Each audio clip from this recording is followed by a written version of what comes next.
कई बार ये परेशानी होती है कि लॉन्गिट्यूड, लैटिट्यूड, अक्षांश, देशांतर क्या है, इसका क्या काम होता है और लोग समझ नहीं पाते हैं क्योंकि कई बार कंफ्यूजन इसलिए हो जाता है कि हमें इसका यूज ही नहीं पता होता है। तो एक बार आपको यूज इसका पता हो जाए, उसके बाद आपको कोई प्रॉब्लम ही नहीं होगी याद करने में। आइए इसको हम फोटो के माध्यम से समझते हैं। और जो लोग भी चैनल पे पहली बार हैं इसे सब्सक्राइब करिएगा चैनल को, और एक लाइक तो ये डिजर्व करता ही है, तो आपको एक लाइक भी करना है। चलिए सबसे पहले मैं आपको बता दूं कि ये पृथ्वी है।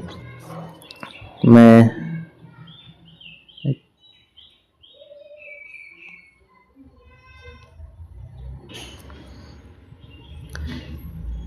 देखिए ये एक पूरी पृथ्वी है, ठीक है। ग्लोब आप देखते होंगे या पृथ्वी देखते होंगे, तो हमारी ये पूरी पृथ्वी है। इस पृथ्वी के बीचों बीच से मानिए कि एक लाइन खींचा गया जिसे हम 0 डिग्री इक्वेटर कहते हैं। आप ये देखिए, ये एक लाइन है जो जैसे कि आपका शरीर है, शरीर के बीच में हम बेल्ट बांधते हैं ना कपड़े में, जींस में या फिर कोई भी पैंट में, तो वैसे ही समझिए कि ये एक लाइन है जो 0 डिग्री इक्वेटर है। इसको हम भूमध्य रेखा भी कहते हैं। और ये का क्या काम करता है, ये पृथ्वी को 2 हिस्सों में बांटता है, जिसे हम ऊपर वाले हिस्से को नॉर्थ कहते हैं और नीचे वाले हिस्से को हम साउथ कहते हैं। अब तो आपको समझ में आ गया होगा, पृथ्वी के बीचों बीच से एक लाइन है जिसे हम 0 डिग्री इक्वेटर या फिर भूमध्य रेखा कहते हैं, जो पृथ्वी को 2 भाग में बांटती है, एक नॉर्थ है एक साउथ है। इस लाइन को हम लैटिट्यूड लाइन कहते हैं। चलिए इतना तो क्लियर है। अब इसके आगे देखते हैं। अब देखिए दूसरा रेखा है, इसमें एक दूसरा रेखा और है। इस रेखा को आप समझिए, जो कि पृथ्वी के, ये देखिए ये लंबा लंबा करके गया हुआ है, ये लॉन्गिट्यूड है। ये क्या है, ये लॉन्गिट्यूड है। इसे हम देशांतर रेखा कहते हैं। ये खंभा की तरह होता है जो पृथ्वी पर खड़ा है। इन दोनों का अपना एक अलग अलग यूज है। क्या यूज है उसी को आज हमें समझना है। अब देखिए यहाँ पे जो ये इक्वेटर है, ये तो हमारा बता दिया कि इसके ऊपर नॉर्थ होगा भाई, इसके नीचे साउथ होगा, ठीक है।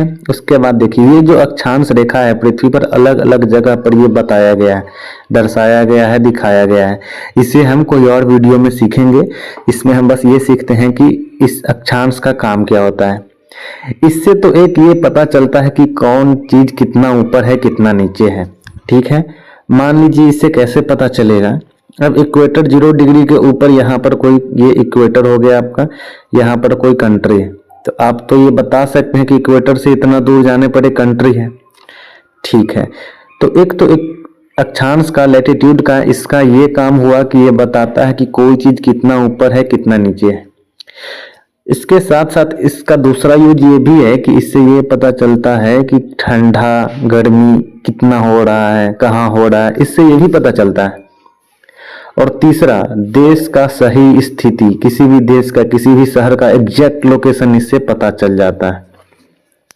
चलिए इसका हम 3 यूज देख लिए। अब इसका दूसरा यूज हम देखते हैं। अब देखिए दूसरा है देशांतर रेखा। देशांतर रेखा कौन सी रेखा है, देशांतर रेखा, रुकिए मैं इसको कट करके दिखाता हूं। देशांतर रेखा ये वाली रेखा है, ये वाली जो आप देख सकते हैं, ये वाली रेखा है। अब इसका क्या काम है, इसका काम होता है समय के बारे में पता लगाना, एग्जैक्ट टाइम के बारे में पता लगाना। समय क्या है, कोई जगह उसमें था, कोई जगह कितना ऊपर नीचे है, और इसमें पता चलता है कि कोई जगह कितना आगे पीछे है। यहाँ देखिए कोई कंट्री यहाँ पे है और ये लाइन यहाँ पे है, तो और एक लाइन यहाँ पे है, तो इसके बीच तो पता चलेगा नहीं, इसके आगे है, इसके पीछे है और इसके आगे है, तो इससे आगे पीछे का पता चलता है, ठीक है। और तीसरा, टाइम जोन बनाने में इसका मेन रोल है। आपको मैं अगले वीडियो में बताऊंगा कि टाइम जोन कैसे बनता है, और टाइम जोन बनाने में इसका मेन काम आता है। तो आपको मैंने दोनों का 3-3 यूज बताया है। 3-3 यूज आप ध्यान में रखिएगा, उसके बाद आपको कभी प्रॉब्लम नहीं होगा अक्षांश और देशांतर रेखाओं को समझने में।